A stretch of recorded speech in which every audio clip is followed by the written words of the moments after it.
Hey guys, Jason Fulmore, SC Russell. Welcome to our special series of 6 minutes focused on the 2022 Tricia Saunders award winners. I had an opportunity to sit down and talk to the award winners, and it was a blast. And you'll see one of the interviews after this intro.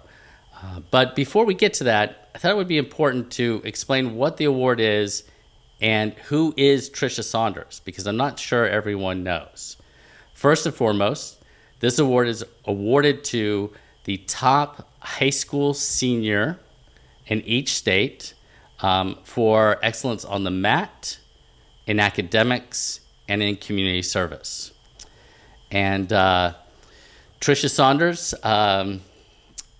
is truly, I think, a pioneer in women's wrestling. Not that I think, she is truly a pioneer in women's wrestling.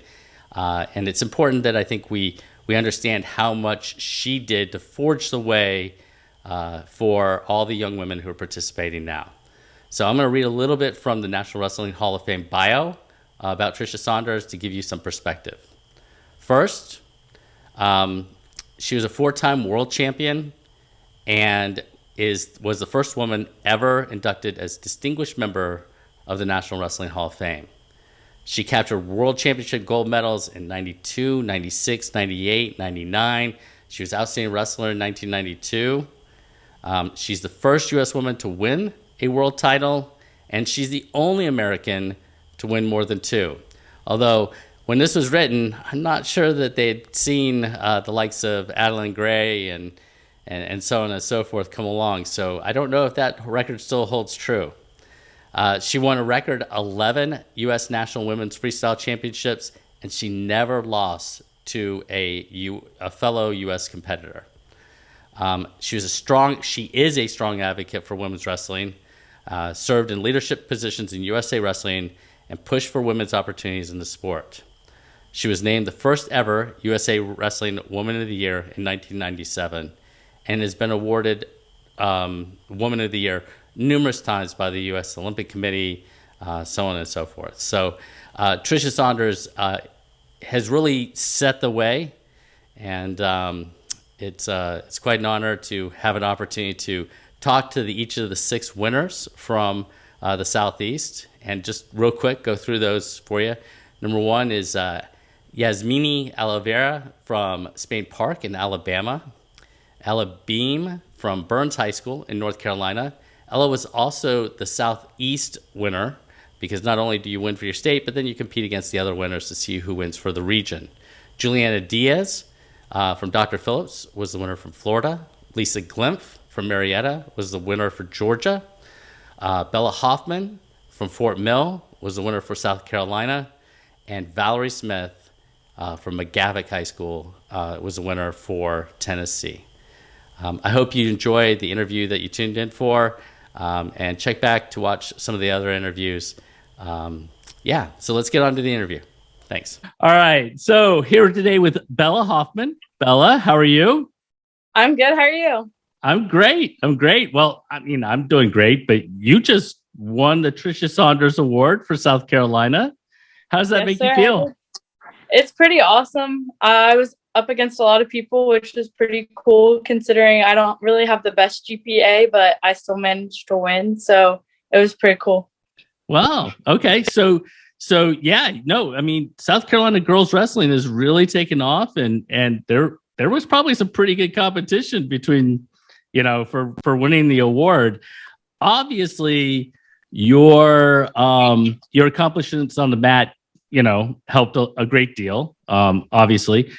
I think so. Yeah, but one of the other aspects of this is also community service. So first, did you know that you got nominated for the award? I did know that I got nominated. My high school coach actually nominated me. Okay. But my community service, he definitely had to call me and was like, "Hey, I'm nominating you for this award. What sort of stuff do you do? Because all I know is that you wrestle." And so I actually do a peer buddy program with kids with special needs. And so I helped this girl all year long. We had classes together. Like, I had my schedule adjusted to match her classes. so that I could pretty much just sit with her and help her like feel like she had a friend. And I helped her study and do work and just kind of be there. But then I also got to learn like the aspects of when somebody with autism is going to have like a meltdown or something. So I got to learn from it, which that's what I want to do. So I thought it was really awesome. And then I started a club from it, and I was actually the president of the club.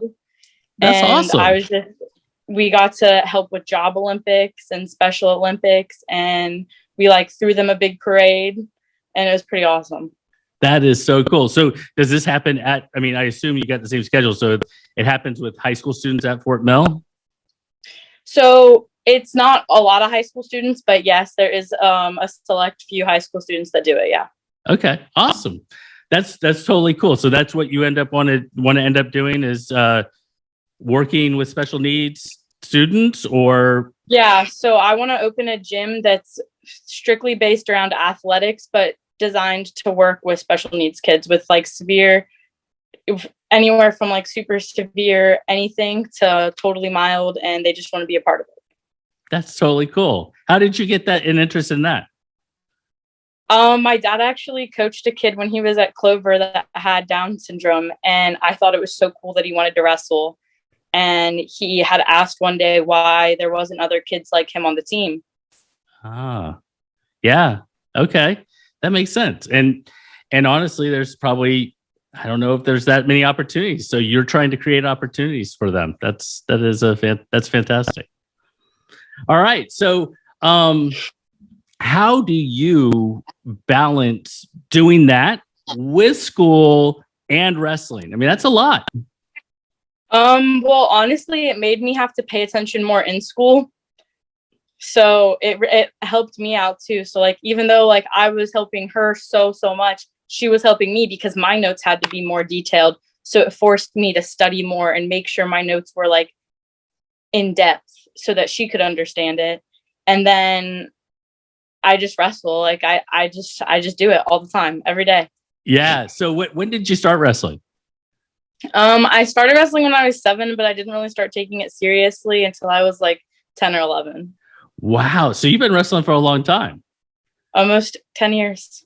Yeah. So how has, just like globally from your perspective, hang on, have you wrestled in South Carolina for those 10 years, or were you somewhere else when you were little? So how has girls wrestling in South Carolina changed in the last 10 years?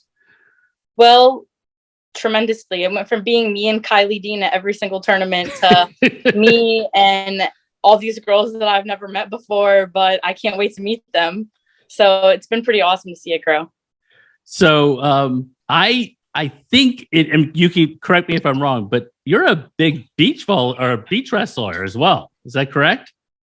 You cut out. Can you repeat that? Yeah. So you're a big beach wrestler as well. I am. I love beach. It's so much fun. So did I get this right? You went to Romania and competed in the World Championships? Yes, sir. And I'm going back this summer. Are you really? September. Yes, sir. I made the junior team. So what is it about beach wrestling that makes it so much fun?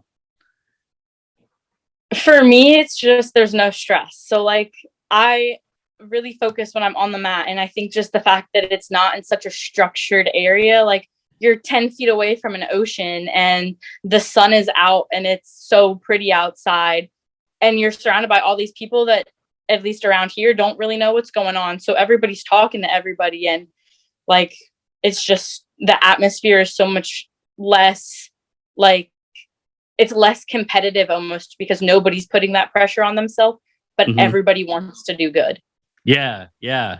Well, and again, correct me if I'm wrong, but you wrestled and lost, I think, in that opening pool to the eventual champ last year. Is that correct? Yeah, I did. Yeah, I did. So did you feel any pressure going into that match? Did you know how good these girls were in the beach, or? I had no clue. So actually, when we got there, I gave myself a haircut to make weight that morning. And then I went and I rehydrated and I got some food in me and I met up with my team at the beach. And it's me and 4 girls that are all from up north, 3 girls that were all from up north. that I had never met before. And they just watched me cut my hair off in the bathroom, and we're all best friends now. That's so And awesome. we're warming up. And I was like, these girls look like they know what they're doing. And I think I've wrestled a total of 2 minutes in the sand. This is going to be fun. And it was fun. Oh, it was amazing. It was amazing. And I went out there and I actually won one match, and I didn't know I won. Like, the ref was like talking to me in a language I still don't know what it was. And he points over to the scoreboard, and I'm like, oh, I won. That's so awesome. My coaches are all really confused. I was like, I did that. I did it. I won. That's so cool.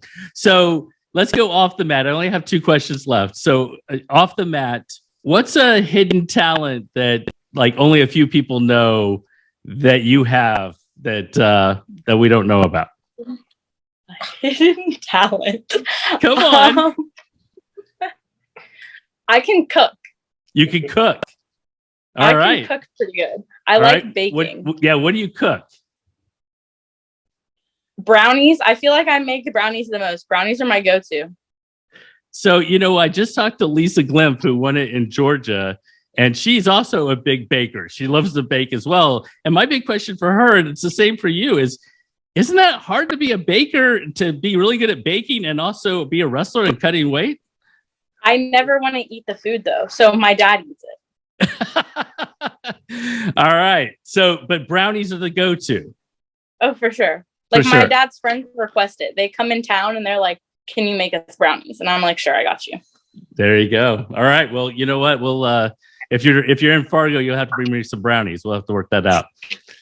I'll have to figure out how I'm going to bake them. But yes, I got you. I'll be in. All right. So next year, I believe, and correct me again if I'm wrong. Again. Oh, okay. Well, wait a second. You back? Dun, dun, dun. Dun, dun, dun. I can hear you. Come back in a second, I hope. That one part when you said something about yourself. I can hear you. You can't hear me. There you are. I can hear you now. Okay, awesome.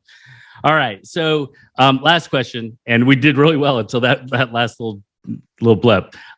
You're headed to Montreat, is that correct? Yes, sir. I'm going to Montreat. I'm going to go be a Cavalier. All right. So what was it about Montreat? Richie Manning. Okay. All right. So do you know what you're going to study? I'm going to major in business administration, and I might minor in something, but I don't know yet. All right. Awesome. So when should we look for you on the beach again? You're headed back this summer, right? Is that what you said? Oh, September. In September, I go to Romania. That'll probably be the next competition I do. All right. That's awesome. Bella, I appreciate you taking the time. Congratulations on winning the award again. It's fantastic. I love the community service that you're doing, and I look forward to the gym you're going to open up in the future. Thank you so much. You take care. You too. Bye. Bye.